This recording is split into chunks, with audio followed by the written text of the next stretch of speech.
تینوں طریقے سنت ہے. جامعہ ترمذی میں اور ابو داؤد میں آپ کو ڈیٹیل ملے گی کہ نبی علیہ السلام نے جمع تقدیم بھی کی ہے, جمع تاخیر بھی کی ہے, اور جمع سوری بھی کی ہے.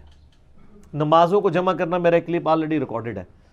جمع تقدیم یہ ہے کہ اسی ترمذی کی حدیث میں آتا ہے کہ نبی علیہ السلام جب سفر کا ارادہ کرتے اور سورج ڈھلتا, سورج ڈھلنا شریعت میں کہتے ہیں کہ وہ نصف النہر سے نیچے یعنی ظہر کا وقت داخل ہوتا, جو آلموسٹ آج کل 12 بج کے چند منٹ کے اوپر 12:20 کے اوپر داخل ہو رہا ہے.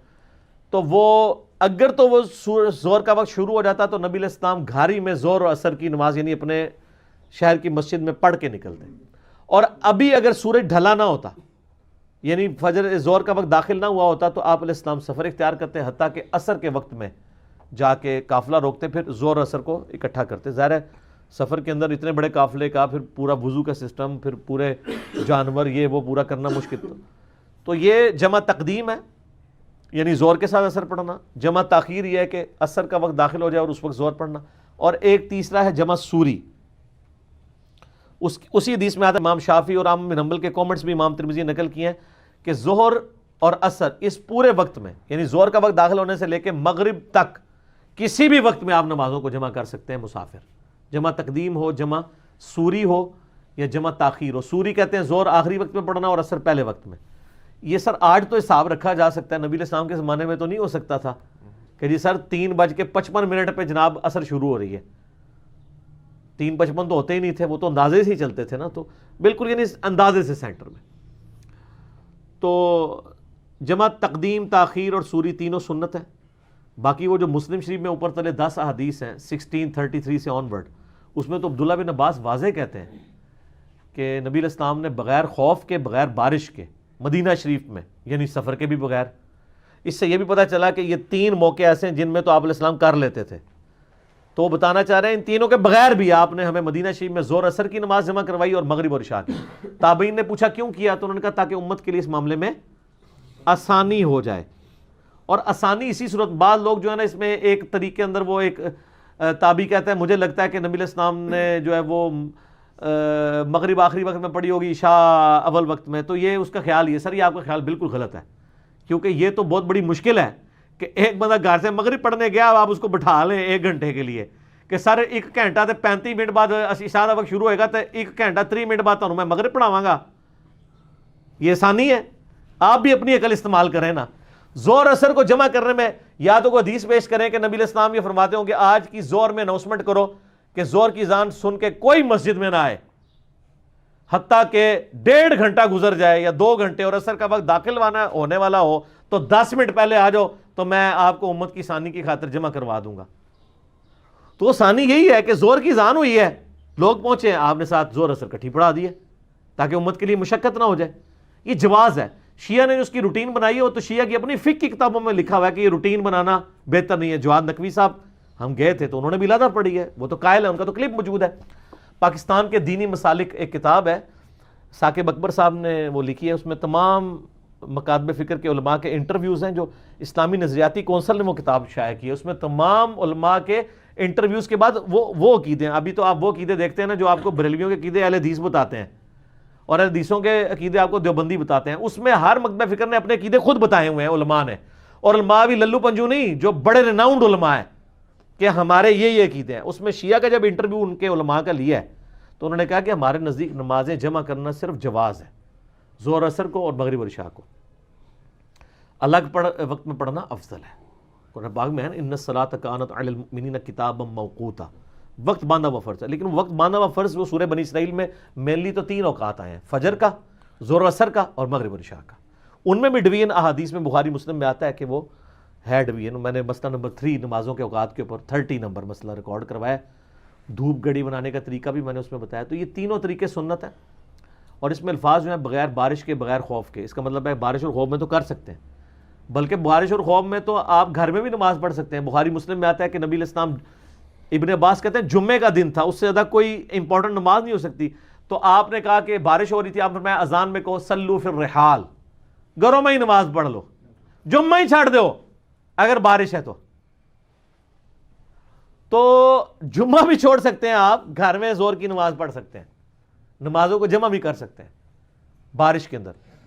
اور الموطا امام مالک میں آتا ہے کہ عبداللہ بن عمر رضی اللہ تعالیٰ عنہ جب بھی بارش ہوتی تھی تو مغرب کے لیے لوگ آئے اور بارش شروع ہو گئی تو ساتھ ہی عشاء کی نماز جب کروائی جاتی تھی تو وہ حکمرانوں کے ساتھ نمازوں کو جمع کیا کرتے تھے. تو یہ نمازیں جمع کرنا بغیر وجہ کے بھی جائز ہے. اور بعض لوگوں نے اس میں غلو کیا ہے جس میں شیخ زبیر علی زئی صاحب بھی شامل ہیں. ان سے جب میں نے اس کے اوپر ڈسکشن کی تو وہ کہتے ہیں جی اس میں تو لکھا ہے بغیر خوف کے، بغیر بارش کے، اور مدینہ شریف میں یعنی بغیر سفر کے. اس میں یہ تو نہیں لکھا ہوا کہ بغیر عذر کے. تو وہ بیچارے کیا بتانا چاہ رہے ہیں؟ وہ یہی تو بتانا چاہ رہے ہیں کوئی مجبوری نہیں تھی. جس نے اتنی لمبی بات بیان کی وہ یہ کہہ سکتا تھا، ان تینوں کی بجائے وہ کہتا کہ نبی علیہ السلام بیمار تھے اور باقی پورے مدینہ شریف والے لوگ بیمار تھے تو آپ نے جمع کروا دی. وہ جو اتنی پوری لمبی بات کر رہا ہے بغیر خوف کے، بغیر بارش کے. خوف کیا ہوتا ہے؟ خوف میں بیماری بھی آ جاتی ہے، بیماری میں خطرہ ہوتا ہے نا آپ کو، دشمن کا خوف بھی. بغیر بارش کے اس میں بھی خوف لاحق ہو جاتا ہے. مدینہ شریف میں بغیر سفر کے. وہ یہی تو بتانے چاہ رہے ہیں کوئی مجبوری بھی نہیں تھی. وہ کہتے ہیں اس میں الفاظ یہ نہیں ہے کہ بغیر عذر کے. حتیٰ کہ وہ ترمذی سے ایک جعلی روایت بھی وہ فضائل مال میں بھی لکھی ہوئی ہے کہ جس نے بغیر عذر کے 2 نمازوں کو جمع کیا وہ گناہ کبیرہ کا مرتکب ہوا. حالانکہ یہ حدیث ترمذی میں اور امام ترمذی نے خود لکھا ہے کہ حدیث صحیح نہیں ہے. اور امام حاکم بھی یہ روایت لے کے آئے ہیں، اس کے اوپر بھی زابی نے گرفت کی ہے. اب شیخ زکریا کاندلی صاحب نے کیا کیا، فضائل مال میں نا عربی میں لکھ دیا کہ حدیث صحیح نہیں ہے. 4 لینا عربی دیا لکھیاں ہیں، فلانے نے ضعیف کیا، فلانے نے ضعیف کیا. اچھا تو اور اس سے پھر رزلٹ نکالا کہ نمازیں جمع نہیں کرنی چاہیے. کتنا بڑا ظلم ہے. وہ جو کچھ انہوں نے عربی میں 4 لائنیں کالی کی ہیں اس کی بجائے لکھ دیتے ہیں نا. امام ترمذی کے پورے کمنٹس کی یہ روایت ضعیف ہے. اچھا لیکن چونکہ سنی شیعہ تفریق ہو چکی تھی، ہمارے پرانے بزرگ بھی اس فتنے سے آزاد نہیں رہے. حتیٰ کہ امام ترمذی نے بھی نمازیں جمع کرنے والی جو مسلم شریف کی حدیث لی نا تو ساتھ انہوں نے لکھا کہ حدیث میں تو ثابت ہے کہ نمازیں بغیر وجہ کے جمع ہو سکتی ہیں، لیکن ہمارے امام شافعی اور احمد بن حنبل کہتے ہیں بغیر عذر کے جمع نہیں کرنی چاہیے.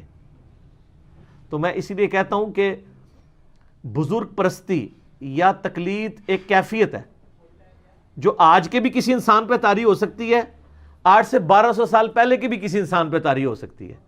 کہ تم خود لکھ بھی رہے ہو اور پھر تم رد بھی کر رہے ہو. حدیث کا رد علماء کے اقوال سے کر رہے ہو. حدیث میں تو ایسے الفاظ نہیں تھے. تو یہ یاد رکھیں چونکہ سنی شیعہ تفریق ہو چکی ہوئی تھی، لہٰذا میں اب سنیوں کی کتابیں پڑھتے ہوئے یہ بھی ذہن میں رکھ رہا ہوتا ہوں کہ یہاں پہ کہیں سنی شیعہ فیکٹر نہ لگ گیا ہو کسی روایت کے اوپر.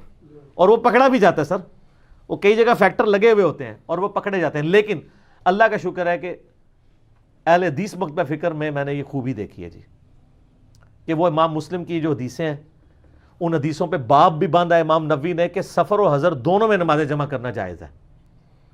تو اہل حدیث جو ہے نا بغیر خوف بغیر بارش کے بھی نمازیں جمع کرنے کے قائل ہیں.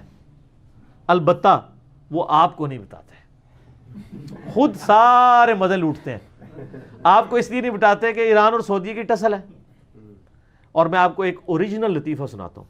ایک وہ لال رومال والے ہیں نا سعودیہ والے، بغیر نام لیے، اکیڈمی کی نیو پالیسی کے تحت. لیکن میں نے اس پالیسی کے اندر بھی ہیلا نکال لیا ہوا ہے، اتنے اشارے چھوڑوں کہ پتہ چل جائے. وہ جو لال رومال والے ہیں نا سعودیہ والے، ان کے ایک بڑے بھائی ہیں جن کی اسلام آباد میں مسجد ہے. ٹھیک ہے جی، ان کے بڑے بھائی. تو 2008 کی بات ہے جب یہ فتنہ عالمی نہیں تھا، لوگوں کو پتہ ہی نہیں تھا، فتنہ عربی والا، پنجابی والا نہیں. تو میں ان سے ملنے کے لیے گیا. ان کو نہیں پتا تھا کہ یہ تو انجینئر صاحب ہیں، کیونکہ ان دنوں ویڈیوز بھی میری اس طریقے سے یوٹیوب پہ آئی نہیں تھی ابھی، زیادہ تو 2009-10 میں آنا شروع ہوئی. تو میں ان کی مسجد میں ملنے چلا گیا، ملاقات ہوئی، گپ شپ ہوئی. جب مغرب کی نماز میں نے پڑھی تو میں نے ان سے کہا جی میں نے ایک آپ سے مسئلہ پوچھنا ہے، میں ابھی نیا ہی اسٹڈی کر رہا ہوں. اس وقت میں نیا اہل حدیث کے ذرا قریب ہوا تھا. تو میں نے کہا مجھے یہ بتائیں کہ یہ نمازیں بغیر خوف بغیر بارش کے سفر کے بھی بغیر جمع ہو سکتی؟ کہتا نہیں جی حرام ہے یہ تو. میں نے کہا کیوں؟ وہ کہتا ہے یہ تو رافضیوں کا طریقہ ہے، شیعہ کا طریقہ ہے. تو میں نے ان کو کہا کہ یہ تو صحیح مسلم میں اوپر تلے 10 احادیث ہیں اور امام نووی نے باب باندھا ہے کہ سفر اور حضر دونوں میں نمازیں جمع ہو سکتی ہیں. تو ہم اہل حدیث ہونے کا یعنی اس وقت ہم بھی تھے نا، یہ اس زمانے کی بات نہیں ہے کہ جب یہ ہم جھوم کے کہا کرتے تھے کہ نہ میں وابی نہ میں بابی، میں ہوں مسلم علمی کتابی. تو علمی کتابی انہی لوگوں نے ہی ہمیں بنایا ہے نا. تو میں نے کہا جی ہم اہل حدیث ہیں تو اہل حدیث کا تو مطلب ہے حدیث کو دیکھے گا. تو وہ کہتے ہیں نہیں وہ کرتے ہیں تو وہ کوئی نہ کوئی وجہ ضرور ہونی چاہیے. تو میں نے کہا یہ تو بڑی عجیب بات ہے، آپ لوگ مطلب حدیث پہ بھی چلتے ہیں. اور پھر جب میں نے مسلم شریف تھوڑا ان کو ایمفسائز کیا نا تو انہوں نے ادھر ادھر دیکھا، کوئی سن تو نہیں رہا. مجھے کہتے ہیں انجینئر صاحب آپس کی بات ہے، میں بھی نماز جمع کر لیتا ہوتا ہوں.